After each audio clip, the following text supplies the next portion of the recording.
dungeon minister! So, our heroes have just defeated the Wraith. They were level drained, mysterious gem, because they are afraid that the Wraith is going to regenerate somehow. They do rather well with their rolls, actually. It may be a dummy door, but they don't know.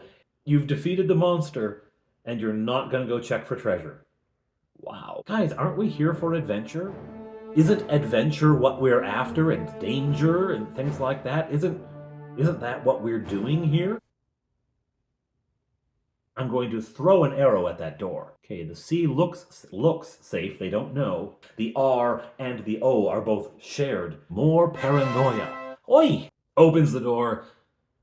Nothing happens. It's just a door. They have faux fire in the lead, checking for traps every 10 feet. Yeah, there's a trap here, guys. It's a pit trap, and it covers the entire width of the corridor, so these tiles will fall down, but then pop back up. And then Bob Johnny says, well, I could shoot web. Web is 10 by 10. We're going to get stuck to the web, Bob Johnny, his brothers say. Well, we'll get stuck to the web. How secure is that door on its hinges? And they throw the door down. There's a bit of a creak and a groan from the webs. There's actually a large enough gap. Oh, okay. Giant bugs of some kind, right? White, fluttery, long webs. I'll run through and see what's there. Make a save versus paralysis. These are the webs of the Shroud Spider. He easily makes it. 2 massive spiders. One of the great things the Shroud Spider can do is shoot a string of web lightning bolt. It sears through the first spider, strikes the second, and catches the webs behind it on fire. Make your save, Bob Johnny, and no. Finally, Touchberry pulls back and stabs, and one great hit. And the spider's legs begin to twitch and curl under, and it is dead. Heads off into a passage, fire and smoke and everything else. She fires. Critical hit. They go down the passage beyond the second spider. Out it jumps at faux fire. The other 3 over their heads and slam into the spider. And that's the kill shot. Down it goes. But it is clearly nearly evening. They bed down in this cave, and that is where they will spend the night.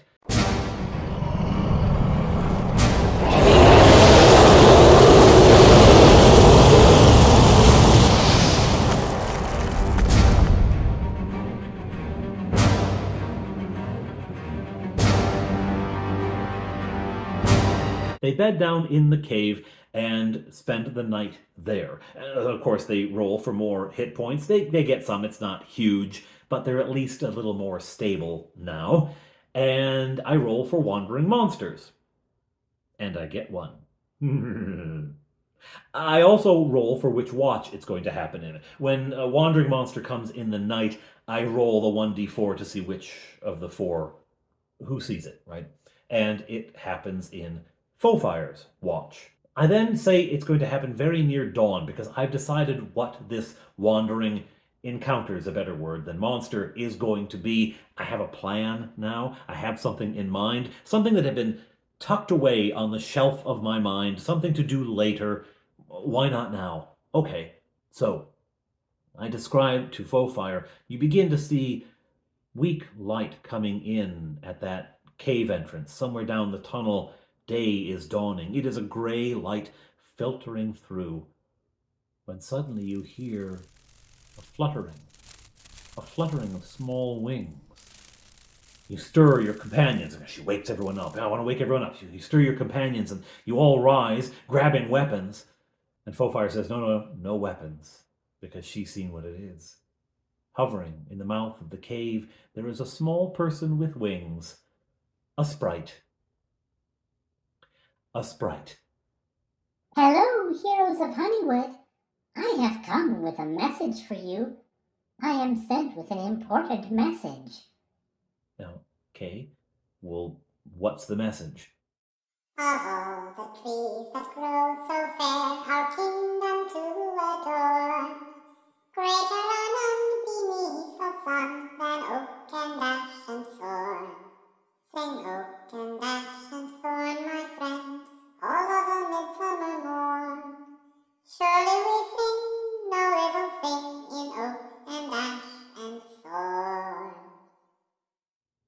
Once she's finished, she smiles and flits away. Gone. Oak and ash and thorn. Oak and ash and thorn. Wonder what that's about. O-A-T. They're back in the puzzle room, right? They're stuck on that. O-A-T. Oat? Oat. So Touchberry says, oatmeal! Let's have oatmeal for breakfast. Okay, so, oat. All right. Out of the cave they go, into the light. They are on the eastern side of the Death Mountains. Down they go, the slope, rubble-strewn, scrub grass and gorse bush and whatnot, down into the forest. They enter the cool, the dark, the peace of the forest. I mean, there's noises happening, but they're forest noises, and foxes and rabbits and squirrels and birds and whatnot, right? And on they go into a hex crawl. A small hex crawl, and they get themselves hopelessly turned around. They're going all over the place, right? Because once they're in the forest, where the sun is coming from is a little tough. It's a thick forest, and it's hard to see the direction of the sun, and so they're getting a bit lost. I make it that they can't, we do a random roll for which direction they go. They can't go backward. They have enough sense to feel that the sun is coming from somewhere in front of them, So they keep that going. But of course, as the day goes on, the sun is going up. And so they actually end up turned quite a bit around. They do stop for lunch. And at lunch, for some reason, Touchberry decides that he wants to go fishing, right? We don't have a fishing line. And I'm expecting him to say, well, I'll make one. I'll take a thread of rope, I'll unwind a thread of rope and find a stick. No, he says, I'm just going to sit at the riverbank with my sword. And if I see a fish, I'm going to hit it. Okay. I'll give you a 5% chance to do that. So he goes to the riverbank. I said, roll your percentage dice. Try for 5%. He rolls it. Now you're nowhere near. So you're thrashing around in the water, causing an absolute mess, right? But then I roll for another wandering monster. Well, I'm going to keep things consistent. We have entered an enchanted part of the world. Thrashing around with your sword, you stop. Okay, now you're looking for another shadow. Suddenly you see something. Doesn't look quite like a fish, but something. Ooh, it's big. This'll be good eating. You get all ready to swing when out of the water emerges a beautiful woman. I had to bring Natalie back. Anyway, she looks up at Touchberry and says, oh, I hope this big, strong warrior won't hurt me. And of course, charm spell, right? Now, the book says you need 10 of them together to perform the charm spell. You know what? I like it if they... So what I'm saying is that if there's 10 of them together, then there's a penalty. Actually, I've never done it. I've never used it as a mechanic. Maybe each additional Nixie will add 1 point of penalty or take 1 point off of your saving throw. That'd be fun. Anyway, I haven't had to think about it before, so I was thinking out loud just then. But he makes the save. So for a moment, he's like, she sure is pretty. Hang on a minute. And he wants nothing to do with it. She pouts and dives back into the water. Meanwhile, Fleetwood, for some reason, has decided he's going to cache some arrows. So he takes a bundle of arrows, some of his, he takes some from Touchberry, who's like, yeah, okay, whatever. And he finds a hollow log or something to put them in. I don't know why he's doing that, but he wants a weapons cache here in the forest, which in a place that he doesn't actually know how to get back to. After lunch, they head off again, and when I said they got turned around, this is where it gets really bad. They actually find themselves back at their campsite. Said you see in the woods ahead of you, you see a thin trail of smoke, like a fire that's been extinguished, but is still slightly warm. Oh, weapons out, let's go. Carefully, you sneak up on it, and you recognize this campsite. You recognize this fire. You were just here for lunch. So they're all lost. They pick a new direction and they head out, and they've only gone a short way when they hear, greetings, travelers. Whirling around they look, and emerging out of a tree comes a Dryad. Now, they are all set because Dryads also have charm spells, very powerful ones, And if you fail the save, you're drawn into the tree and held there prisoner, right? So they're all ready for this, but she does not begin casting a charm. She says, Please, we need your help. "Why do you need our help?" I cannot leave my tree, but we have lost them. We have lost them. Help us. "Who have you lost?" We have lost oak and ash and thorn. Oak and ash. Did you send the sprite? Yes, I did. The sprite found you earlier and looked at you and came and told me that there was a warrior who bore the unicorn's flower. We knew that such a warrior and his companions could be trusted. Unicorn's flower. Bob Johnny still has one of the flowers that he plucked from the unicorn, a little bundle of them actually, tucked into a strap of his armor. They're beat up from battles and things like that, but otherwise they have not wilted. Aside from having been hit and struck, they haven't in any way faded. Where the patches of petals, etc., are still, intact, they're bright and fresh. We knew that such a warrior would be noble and pure and would help us. Okay. Who are Oak and Ash and Thorn? The shepherds of the forest. Oh, they're Ents. No, ants are very small. They are very big. No, not ants. Shepherds of the trees, right? Oak and Ash and Thorn? What do they look like? Why, like an oak, an ash, and a buckthorn tree, except with faces, and legs, and arms, and voices, and deep, deep knowledge and wisdom. Okay. How did you lose them? Some time ago, not a full moon, men came to this forest. Wicked, violent, rough men. They walked with wolves. Walked with wolves or rode on wolves? Here they're wondering, are these goblins or are they werewolves?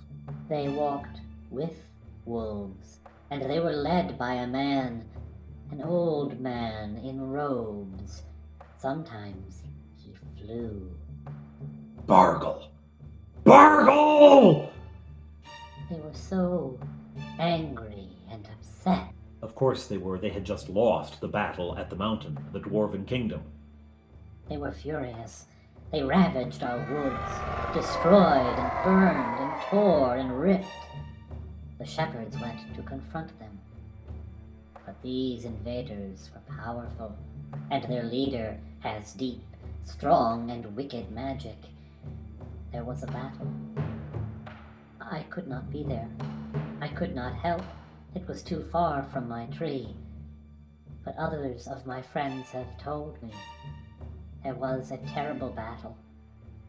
At the end of it, we could not find the shepherds. Well, so they were killed? No, there are no bodies. They have simply vanished. Please, please find the shepherds. Well, we will. They decide altogether, yes, this is worth doing. They desperately want to get back to Honeywood, right? They still haven't told the mayor of Honeywood what it was they set out. They had set out looking for Avalio's camp way back. They still haven't told him what they found. Honeywood has no idea about the battle at the dwarf. None of that. None of that. So they're like, they probably think we're dead. They've sold all our stuff, So they want to get back to Honeywood desperately. They're low on hit points, but this is a fight against Bargle. Yes, we will. Where did the battle happen? We'll look to see if we can find their trail there. It is through the woods in that direction. Do you see that tallest of trees? And this one tree that just towers over everyone else. It was in that direction. Before you reach that tree, you will find it. Thank you. Thank you. She draws back into her tree. All right, let's go. So they march through the woods, and they indeed find the place. It's not hard to find. An enormous clearing has been cut into the woods, ripped into the woods. Trees were felled here to fall into a center point, and there a huge bonfire was held, and the trees were simply fed into the fire, and more chopped down to supply a vast ring. This fire must have been enormous. It must have burned for hours and hours, maybe even days. Just huge destruction, and everywhere things trampled, things torn to pieces, half-eaten animals, rabbits, foxes, deer, everything thrown around. The evidence of a large, unruly, rough and cruel army. All right, let's look for some clues. They find around the clearing various places where men and wolves, they find tracks of both, went in and out on the hunt, of course, bringing back food for the group. But on the far side, they find a place where it looks like every single last man jack of them left, leaving a wide path of destruction into the forest.